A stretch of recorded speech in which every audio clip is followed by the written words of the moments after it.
ఏంట్రా నువ్వనేది? అవునరా, సిటీలో వాడు 2-3 సార్లు వస్తే ఎవరో ఆకతాయిలు భయపెట్టడానికి చేస్తున్నారు అనుకున్నాం. పోలీస్ కంప్లైంట్ కూడా ఇద్దాం అనుకున్నాం, కానీ ఇవ్వలేదురా. కానీ వాడు వాళ్ళ దోసపాడు దాకా వచ్చేశాడు. దీన్ని బట్టి తెలుస్తోంది, ఖచ్చితంగా ఎవరో ఊర్మిళను టార్గెట్ చేసి ఈ పని చేస్తున్నాడు అనిపిస్తోంది. నువ్వు చెల్లెమ్మ చాలా మంచివాళ్ళు కదరా. ఎవరికైనా అపకారం చేస్తేనే కదా చెల్లెమ్మని టార్గెట్ చేయడానికి. అలాంటిది ఇలా జరగడం ఏంట్రా? ఏంటో వాసు, ఒక సమస్య సాల్వ్ అయిందనుకుంటే ఇంకో సమస్య వస్తుంది.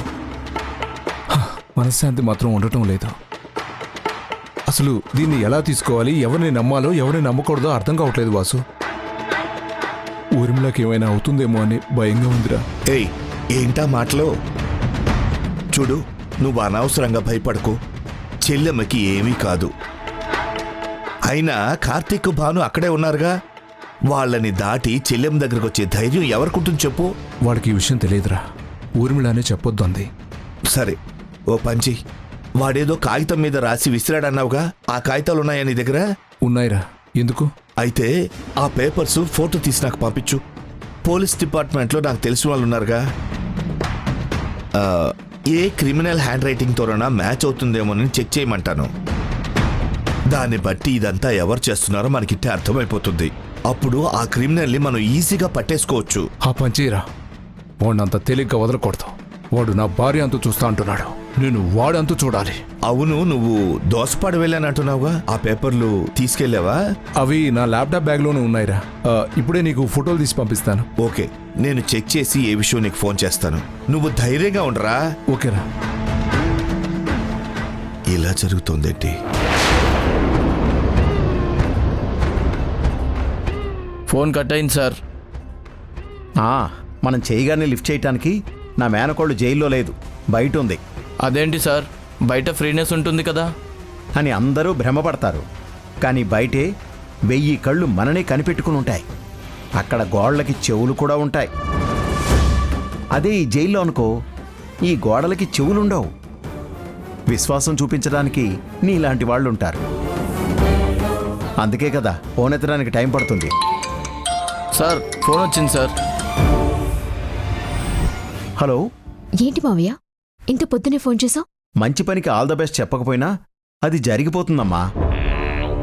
కానీ ఇది మందిని ముంచే పని కదా, అందుకే ఆల్ ద బెస్ట్ చెప్పాలని ఫోన్ చేశాను. థ్యాంక్స్ మావయ్య, పని అయ్యాక నేను ఫోన్ చేస్తాను. అలాగేనమ్మా. ఇంతకీ ఈ ఏర్పాట్లన్నీ పూర్తయ్యాయి కదా? అన్నీ అయిపోయాయి మావయ్య. అమ్మా, ఆ వరుణ్ గాడిని నమ్మి అన్ని విషయాలు చెప్పకు. నేను నీ మేనకోడలి మావయ్య. వాడు నన్ను నమ్మేటట్టు చేస్తున్నాను, కానీ నేను వాణ్ణి నమ్మలేదు. వాడు కేవలం మన ఆటలో అరటిపండు మాత్రమే. పనైపోగానే పక్కకి తోసేయడమే. శభాష్. ఇంతకీ అగ్నికి ఆజ్యం ఎలా పోస్తున్నావు?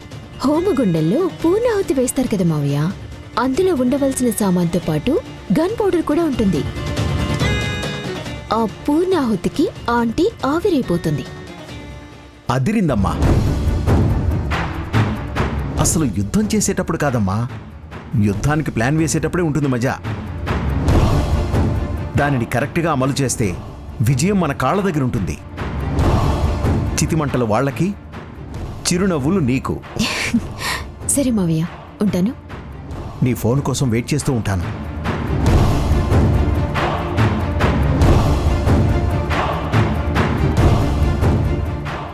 ఏంటలా చూస్తున్నావు?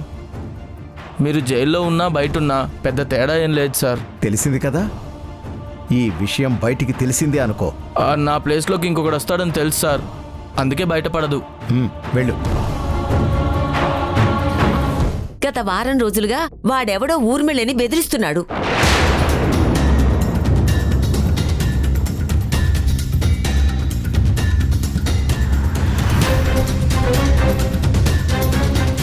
చివరికి నిన్న రాత్రి వాడు ఇక్కడ కూడా వచ్చాడ్రా. వాడిని పట్టుకునే ప్రయత్నంలో వాడు తోసేశాడు. మీ అమ్మ కింద పడింది. ఊర్మిళ తలకి చిన్న దెబ్బ తగిలింది.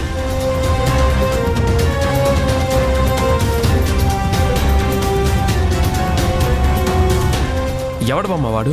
ఎలా ఉంటాడు ఎవరైనా చూసారా?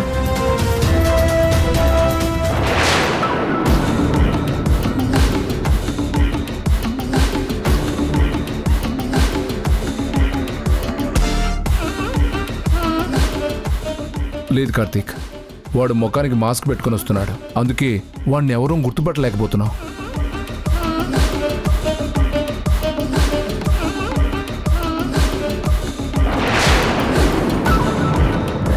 మరి ఇంత జరుగుతుంటే నాకు ఒక్క మాట కూడా చెప్పలేదేంటి నాన్న? అంత పరాయవాడిని అయిపోయానా? చెప్తే ఏం చేస్తావు కార్తీక్? వచ్చి కాపాడేస్తావా? ఏం మాట్లాడుతున్నావు నీలిమా?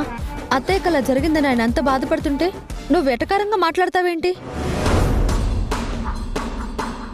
నీలిమా ఏం తప్పుగా మాట్లాడింది భావను? అదేంటమ్మా అలా అంటున్నావు? నిజమే కార్తీక్, నువ్వు నీకిష్టమైన వాళ్ళ దగ్గరున్నావు. మా కష్టాలు నీకు చెప్పుకొని నిన్నెందుకు బాధపడ్డామని చెప్పి నేనే వద్దని చెప్పాను. Good morning sir. Good morning. అదేంటి ఎస్ఐ గారు మీరొచ్చారు? ఊర్మిళాదేవి గారికి సెక్యూరిటీగా వచ్చామండి.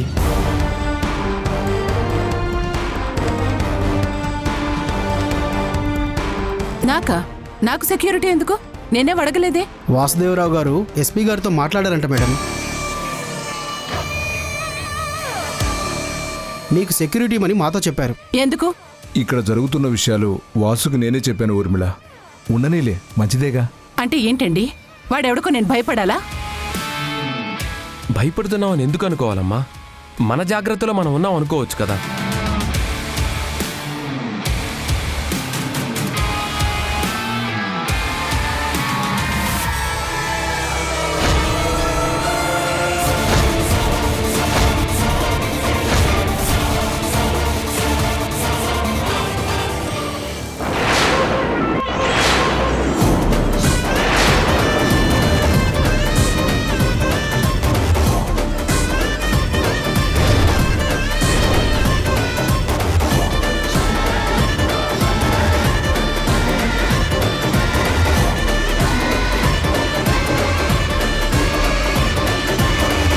అమ్మా, ఆ గదిలో పూజకు సంబంధించిన కలశం ఉంది, దాన్ని మీరే తీసుకురావాలి ఊర్మిళాదేవి గారు. అలాగే పంతులు గారు.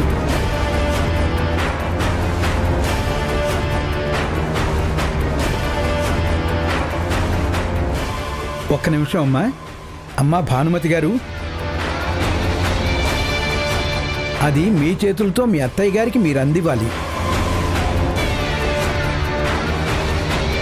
మళ్ళీ ఇదేంటి పంతులు గారు? మెలికే ఉంది లేవే, ఇద్దరు ఈ ఊరి ఆడపడుచులు, పైగా అది నీ ఇంటి కోడలు.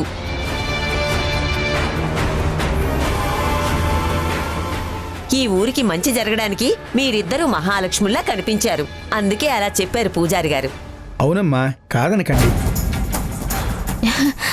మీకెందుకు ఆంటీ? నేను వెళ్ళి తీసుకొస్తానుగా. ఏమిటే నువ్వు తీసుకొచ్చేది? ఇది ఈ ఇంటికి ఈ ఊరికి సంబంధించిన కార్యక్రమం. పిలవని పేరంటానికి వచ్చావు, పెట్టింది తిని జరుగుతున్నది నోరు మూసుకొని చూస్తూ ఉండు. మీరు వెళ్ళండమ్మా.